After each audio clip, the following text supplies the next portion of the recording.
I'm just kind of normal, but I'm kind of weird too.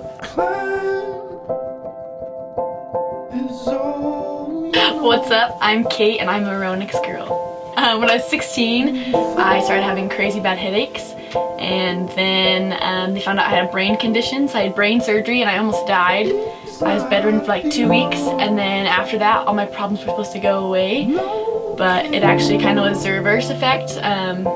I ended up having way worse headaches. All of a sudden I started passing out a bunch. I lost complete feeling of my legs, and I just started having tons of problems where I'd pass out and then I'd be paralyzed for like 3 hours. I just couldn't move.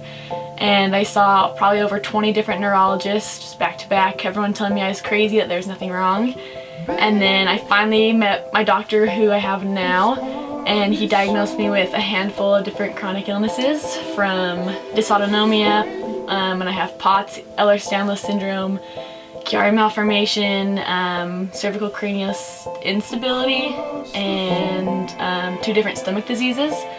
And when you're 16 years old and you just kind of think that life's super great and you're just gonna go to college and you're not really worried about a lot, and then you get told that you have over 6 different incurable diseases and you're gonna have them for the rest of your life, it kind of hits you and hits you pretty hard.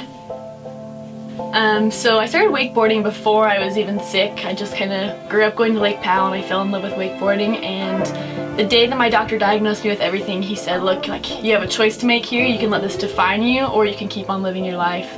And I really took that to heart. I kept wakeboarding, and with my condition, the way it works is if I'm not active, the worse it gets. So if I were to stay home and lay in bed all day long, I'd end up in a wheelchair.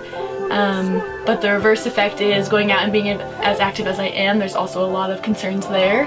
When I was like 18, I was wakeboarding a bunch, and every set I took I'd pass out in the water, start seizing in the water, and thankfully my brother is the greatest man I know, and he can stay calm. He'd come get me and make sure I wasn't drowning.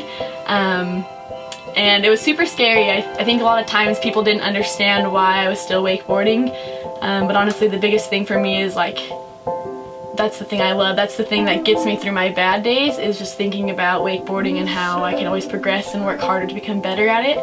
And with the newest diagnosis I got, craniocervical instability, my doctor basically told me that one wrong hit, one hit too hard, one hit the wrong way, and I'll be on a breathing tube the rest of my life. And that's not just with wakeboarding, that's with snowboarding, rock climbing, basically anything I do. Just one wrong hit and I'm kind of screwed. And it hit hard, like it hit me hard the first time hearing that, and really messed with me mentally. I definitely was in a bad spot for a couple months, and then I actually got to meet Brad Smaler, who is a quadriplegic right now, and meeting him was just a cool thing that made me realize that like he was fully healthy and still had this horrible thing happen to him, and I'm not healthy at all. My body sucks, and I can also have this horrible thing happen to me, but it's up to me to choose if I want to live out my dream and keep going and doing the things that makes me happy, or sit inside every single day and be afraid of the what ifs. And that's not how I am, that's not how I roll. So coming to college was weird. I feel like college is stressful for everybody, but then you add on top of that like health problems. And my first 2 years of college I really struggled, and I struggled a lot more mentally than I ever have, mentally and emotionally. Before, like, I knew I was sick, but I didn't want to accept it. I just pushed it away as far as I could, and I pushed my body to the point of extreme exhaustion, wasn't taking care of myself the best way. And last year I actually had a lot of like mental problems going on, where like when you almost die, it messes with you a lot, and I had never dealt with it. And so people would say things to me like super lightheartedly, and I would just end up in tears because it would just take me back to when I almost died. And basically it's just anytime you've had a traumatic event in your life, your body needs to like process it, your brain does, and so you relive it over and over again until you fully can accept that moment. And so that moment for me was almost dying, and I relived it over probably 100 times last year, and it was, I mean, I'd be driving my car sometimes and I would just get this overwhelming pain and this feeling of reliving that, and it was really, really hard. And I'm super grateful because I had friends and people who are willing to help me work through that and help me realize that it's okay.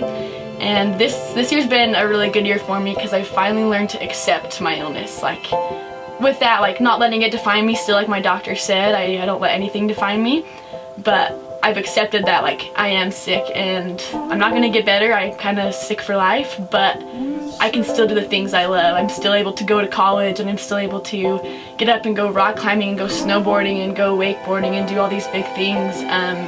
My dream since I was super little was to be a professional wakeboarder, and I'm still chasing that dream hard. And realistically, in the past couple of years, I've just dreamt about getting to work for RONIX, and I'm doing an internship with them right now. And so the biggest thing I've learned through all of this is everyone has something wrong in their life.